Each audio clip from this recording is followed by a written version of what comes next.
এই মুহূর্তের সময়টা তো কিছুটা খারাপ যাচ্ছে প্রধানমন্ত্রীর, এর পাশাপাশি আরো একটা দুঃসংবাদ। তবে এই খবরটা, এটার মানে মূল খবরটা যেটা, সেটার ফোকাস থেকে সরে গিয়া এটা সোশ্যাল মিডিয়াতে যেভাবে আসছে, এটা চলে গেছে অন্য খাতে। আমি বাংলাদেশ সেনাবাহিনী, আমার বাহিনীকে আমি বলতে চাই, বাংলাদেশ সেনাবাহিনীকে বলতে চাই, আমি আবারও বলছি, সমস্ত প্রশাসন ভাইদেরকে বলছি, আপনারা মানুষ একবার মরতে শিখেছে, মানুষ রক্ত দিতে শিখেছে। আমাদের সন্তানরা, আমরা তো পারি নাই, আমরা তো ব্যর্থ হয়েছি। আমাদের সন্তানরা রক্ত দিয়ে শিখিয়ে গেছে কিভাবে বিজয় ছিনিয়ে আনতে হয়। আমি বিশ্বাস করি এই সরকারের আয়ু হয়তো আর কয়েক ঘন্টা বা অল্প কয়েকটা দিন।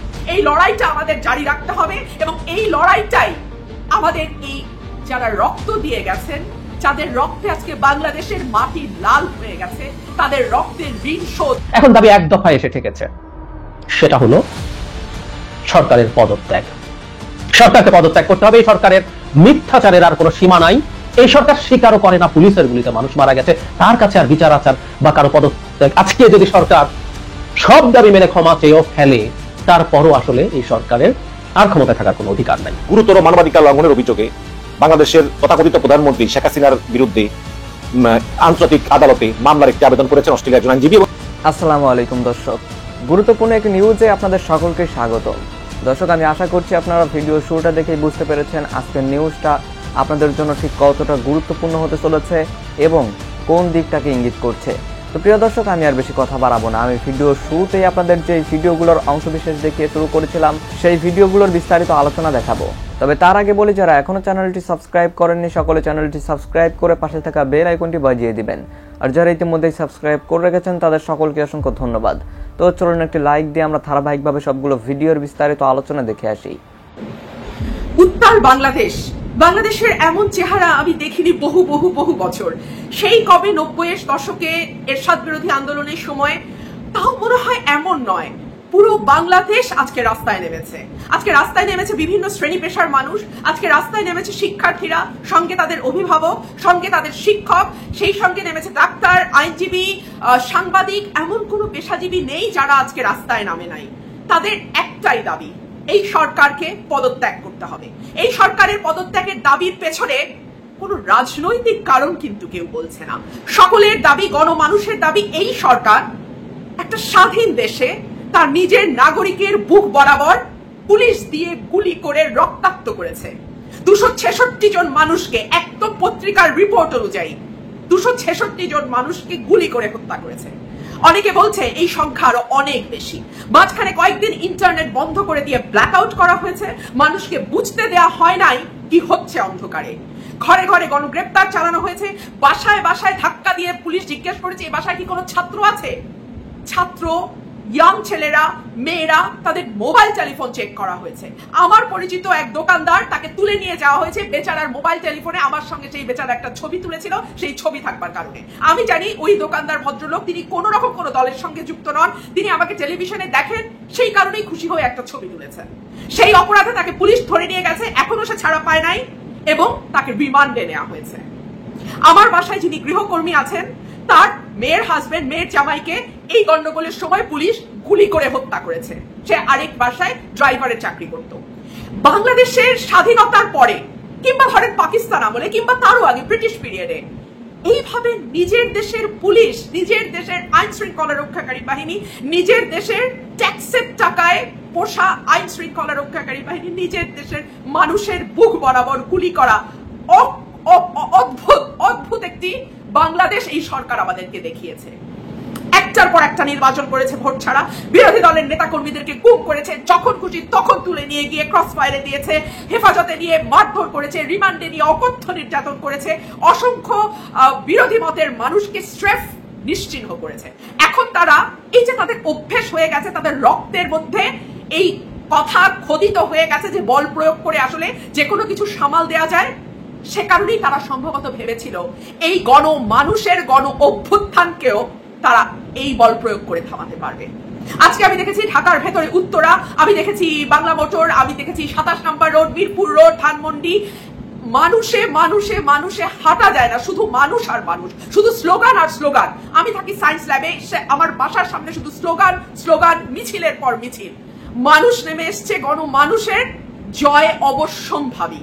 আর কোনো বুলেট দিয়ে, আর কোনো AK-47 দিয়ে, আর কোনো সাজোয়া যান দিয়ে এই মানুষকে আপনি ঘরে ফেরাতে পারবেন না। মানুষ একবার মরতে শিখেছে, মানুষ রক্ত দিতে শিখেছে। আমাদের সন্তানরা, আমরা তো পারি নাই, আমরা তো ব্যর্থ হয়েছি। আমাদের সন্তানরা রক্ত দিয়ে শিখিয়ে গেছে কিভাবে বিজয় ছিনিয়ে আনতে হয়। আমি বিশ্বাস করি এই সরকারের আয়ু হয়তো আর কয়েক ঘন্টা বা আর অল্প কয়েকটা দিন। এই লড়াইটা আমাদের জারি রাখতে হবে এবং এই লড়াইটাই আমাদের এই যারা রক্ত দিয়ে গেছেন, যাদের রক্তে আজকে বাংলাদেশের মাটি লাল হয়ে গেছে, তাদের রক্তের ঋণ শোধ কেবলমাত্র আমরাই করতে পারবো। এবং আমাদের আর একটু ধৈর্য, আর একটু সাহস, আর একটু এই সরকারের ভিত নাড়িয়ে দিয়েছে। যে এই সরকারের সাধারণ সম্পাদককে সেই সরকারের লোকজন বলে ভুয়া ভুয়া ভুয়া, যেই সরকারকে তার নিজের লোকজন, যুবলীগ, ছাত্রলীগ আর তার উপর আস্থা রাখতে পারে না, সেই সরকার টিকে থাকবার কোনো কারণ নাই। আমি বহু মুখ দেখছি আন্দোলনে, যারা এত বছর সরকারের সুবিধাভোগী ছিলেন, নানান ভাবে তারা ব্যবসা বাণিজ্য, টাকা পয়সা এই সরকারের মাধ্যমেই করেছেন, কিন্তু তারাও আজকে রাস্তায় নেমেছেন, তারাও আজকে অধিকারের কথা বলছেন, তারাও আজকে সরকারের পতন চাইছেন। তার কারণ একটাই, এই মানুষগুলো বুঝে গেছে, এই অতি স্বার্থপর এবং সরকারের সকল অন্যায্যতায় হ্যাঁ বলার সায় দেয়া মানুষগুলো বুঝে গেছে সরকারের বিদায় ঘন্টা বেজে গেছে। সুতরাং তারাও বুঝেছে এখন আসলে কোন দিকে গেলে অ্যাটলিস্ট তাদের প্রাণটা বাঁচবে, তারা এখন সেদিকেই চলে গেছে। প্রিয় বাংলাদেশ সেনাবাহিনী, নৌবাহিনী, ডিফেন্স এবং বিমান বাহিনী, পুলিশ, র্যাব, বিজেপি সবাইকে বলছি, আপনারা সকলেই জানেন 1971 সালে বাংলাদেশ যুদ্ধ হয়ে স্বাধীনতা অর্জন করেছিল। কিন্তু আমরা একটা জিনিস চ্যালেঞ্জ করে বলতে পারি, বর্তমানে আপনাদের মতো ডিফেন্স যদি 1971 সালে থাকতো, তাহলে বাংলাদেশ কখনোই এখন বা কখনোই বাংলাদেশ কখনো স্বাধীন হতো না, নিশ্চয়। আর আপনারা কেন দুর্বল জানেন? আমি তো ডিফেন্সে ছিলাম, সেনাবাহিনীতে ছিলাম। আমি একটা জিনিস আল্লাহর কাছে লাখো কোটি শুকরিয়া যে এই দিনগুলো আমাকে দেখতে হয় নাই, বা এই মুহূর্তে আমি সেনাবাহিনীতে চাকরিতে নাই, এটা আল্লাহর কাছে লাখো শুকরিয়া। না হলে বিশ্বাসঘাতক বেঈমান হিসাবে সারা দেশের মানুষ আমাকে চিহ্নিত করে রাখতো।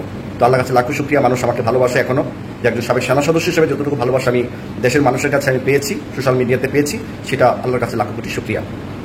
আমি বাংলাদেশ সেনাবাহিনী, আমার বাহিনীকে আমি বলতে চাই, বাংলাদেশ সেনাবাহিনীকে বলতে চাই, যদি আপনারা ছাত্রছাত্রীর উপর, জনগণের উপর গুলি করতেই হয় সরকারের হুকুমে নিজের দেশের নাগরিককে, তাহলে সেই চাকরি আপনারা ছেড়ে দেন। অন্তত ছেড়ে দিলে আল্লাহ কিন্তু আপনার রিজিক কিন্তু নির্ধারণ করে রেখেছেন কখন কি করবেন না করবেন। প্রত্যেকটা প্রশাসনের জন্য এই মেসেজটা আমি দিলাম, সৎভাবে চলেন, বউ বাচ্চা নিয়ে থাকেন। এই দুনিয়াতে ক্ষণস্থায়ী, অল্প কিছুদিনের জন্য এই দুনিয়াতে আমরা এসেছি, আপনারা এসেছেন।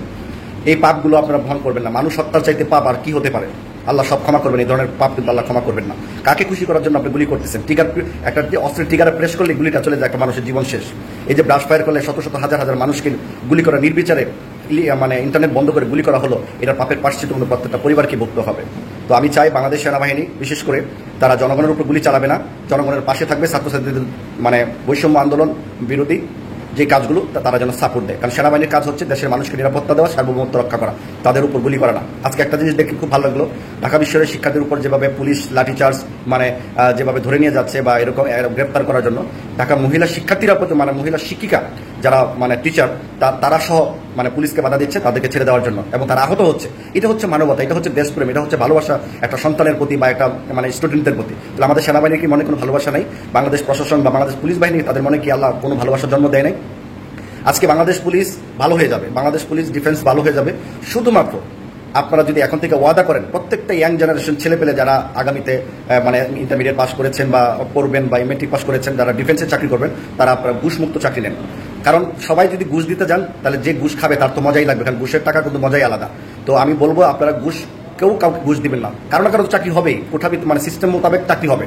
ঘুষ দেন বা না দেন তাই চেয়ে ভালো আমার সহযোগিতা হবে, কারণ ঘুষ ছাড়া চাকরি হলে আপনারা সততা আদর্শ নিয়ে আপনারা চাকরি করতে পারবেন। এখন বর্তমান প্রশাসনের পুলিশ প্রশাসনের মধ্যে 95% নাকি ঘুষে আসক্ত, নেওয়া এবং দেওয়া, ঘুষ ছাড়া চাকরি তারা নেয় না। এই জন্য চাকরি বাঁচাতে গেলে তারা এই ঘুষের টাকা উঠাতে গেলে, চাকরি বাঁচাতে গেলে তারা অকারণগুলো মানে সরকারের মানে অনিয়ম কথাগুলো তাদের শুনতে হয়, এবং আমাদের দেশের নাগরিককে গুলি করে হত্যা করার জন্য তাদের একটু পরিমাণ বুক কাঁপে না, কারণ তারা ঘুষ দিয়ে চাকরি নিয়েছে। প্রিয় বন্ধুগণ এবং প্রিয় দেশবাসী, আমরা চাই এই দেশটা একটা সুন্দর শৃঙ্খলাভাবে একটা রাষ্ট্র পরিচালনা হোক, এবং এই সরকার যতগুলো ভুল ত্রুটি করেছে এই 15 বছর ইচ্ছা করলে বাংলাদেশের মানুষকে ভালোবাসা দিয়ে সিদ্ধ করতে পারতো, তা না করে প্রতিহিংসা জন্ম দিয়েছে। কথায় কথায় অন্য দলের লোকদেরকে গুলি করেছে, হত্যা করেছে, গ্রেফতার করেছে এবং গুম করেছে। এটা একটা রাজনীতি হতে পারে না একটা বাংলাদেশে। তো আমি চাই একটা শৃঙ্খল জাতীয় একটা বাংলাদেশ চলো।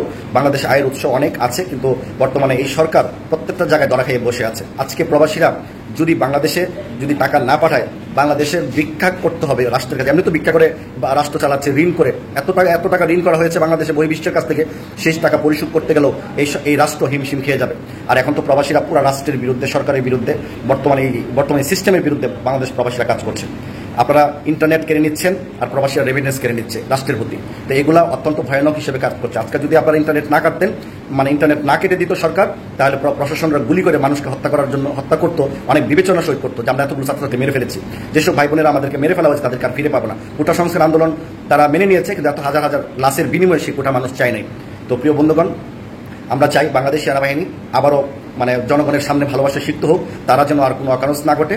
যদি আপনারা পুলিশের মানে আর্মির বন্দুক থেকে যদি জনগণের রক্তই জড়তে হয়, তাহলে সেই আর্মি চাকরিগুলো আপনারা ছেড়ে দেন, প্রশাসন আপনারা চাকরিগুলো ছেড়ে দেন। অন্তত মানুষের কাছে একটা দেশপ্রেমিক একজন ভালোবাসার মানুষ হিসেবে সারা জীবন বেঁচে থাকবেন। আমি আর্মিতে নাই, আমি কি বেঁচে আছি না? আমি কি সবার ভালোবাসা পাচ্ছি না? আমি কি দুই বেলা ভাত মানে ডাল ভাতকে আমার পরিবারকে খাওয়াচ্ছি না? সেটা সম্পূর্ণ হালাল এবং ভালোবাসার মধ্য দিয়ে আমি আমার পরিবারকে চালাচ্ছি। তো সবাই দোয়া করবেন, আর অবশ্যই যারা ভিডিওটা দেখেছেন আমার ইউটিউব চ্যানেলটা সাবস্ক্রাইব করে রাখবেন, কারণ আমার পেজগুলো বেশি দিন থাকে না, নষ্ট করে দেয়। ধন্যবাদ সবাইকে। আমি আবারও বলছি, সমস্ত প্রশাসন ভাইদেরকে বলছি, আপনারা নিজের দেশে জনগণের প্রতি যুদ্ধ করবেন না, কারণ তা নাহলে দেশের গৃহযুদ্ধ শুরু হয়ে যেতে পারে। এটা নিজের দেশের মানুষকে কেউ কখনো মারে? আপনাদের যদি এত সাহস, আপনাদের ট্রেনিং করা হয়েছে, অস্ত্র দেওয়া হয়েছে, বিদেশ থেকে বিভিন্ন ইকুইপমেন্ট আনা হয়েছে, বহিরাগত রাষ্ট্রের হাত থেকে নিজের দেশের নাগরিককে হত্যা করা। এখন যদি নিজেরাই নিজের দেশের নাগরিককে হত্যা করেন, তাহলে সেটা কোনো মানে বীরত্বের কাজ নয়, সেটা কাপুরুষের মানে চিহ্ন। তো আপনারা কি কাপুরুষ হিসাবে থাকবেন, না বীর পুরুষ হিসাবে দেশের জনগণের কাছে আখ্যায়িত নেবেন, সেটা আপনাদের ব্যাপার। ভালো দর্শক, আমি আশা করছি আপনারা সকলেই অত্যন্ত মনোযোগ সহকারে সবগুলো ভিডিও দেখেছেন। এমনকি দর্শক, যদি এই ভিডিওগুলো সম্পর্কে আপনাদের কোনো মতামত থেকে থাকে তাহলে তো অবশ্যই জানাবেন। দর্শক, শেষে জানাবেন আপনি ঠিক কোন জায়গা থেকে আজকের এই নিউজটি দেখেছেন। ভিডিওটি শেষ করছি এখানে, ফিরছি পরবর্তী নিউজে নতুন কোনো টপিকে। আল্লাহ হাফেজ।